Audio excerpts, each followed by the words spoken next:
Yon. So, good morning. Napakaganda ng araw. Right. So, ngayon, afternoon tayo. Another day, it's a Nike day. So, ngayong araw, meron tayong bisita. Nagulat ako nung paglabas ko ng pinto. May nakita ko tong taong to. So, itong taong to is isa sa pinakamalupit from Nike sa Philippines. So, mamaya papakita ko sa inyo kung sino siya. Okay, bye-bye.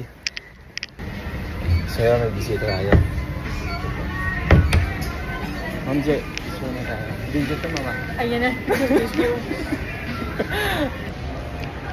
So, yun, nakita nyo na si Ma'am Jirin. So, siya yung malupit na HR mula sa Nike from Philippines. So, Ma'am J, salamat po sa pagbisita sa pagdaan dito sa Nike Changi, Singapore. At thank you. Bye-bye.